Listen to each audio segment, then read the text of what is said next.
Hello, you beautiful people. Mahesh Naidu here. Welcome to Storyline Techniques for Beginners. Articulate Storyline is a very widely used option when it comes to rapid e-learning. Because of its ease of use, brilliant quizzing tools, and a fabulous online community always waiting to help out whenever you need it the most. We'll begin with an overview of the core concepts of Storyline. Concepts that will help you use what you learn here for all your future projects.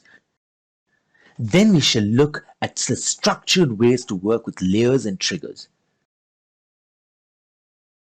After that, we'll take a look into the three types of variable storyline offers, a very important subject, and how conditional interactivity individualizes the learner experience. It's no accident that Storyline enjoys a huge following. Do you want to take your storyline skills where you can excel? Super! Let's jump into it. You may have a question like, why are we covering concepts?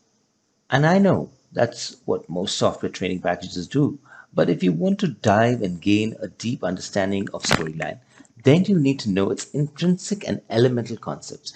The initial one that I would like to go through first is layers, triggers, and states. These are the main tools to building interactive content in storyline. A layer is a section of the slide where additional content is displayed, usually in response to the learner doing something. Say, for example, take this scenario. I click on this choice and a layer of related content is shown.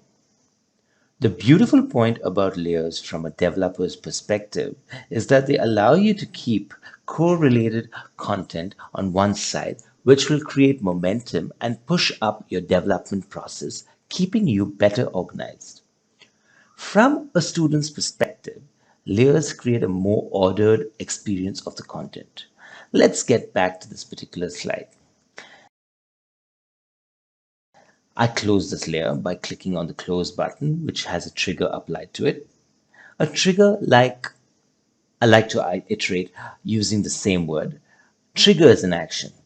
If you want to open a layer, close a layer, or change an object state, you'll be inserting a trigger. Notice how our character's appearance changes depending on the choice we make. Objects in your slide, whether they be characters, buttons, or text boxes, can be formatted to have various appearances or states.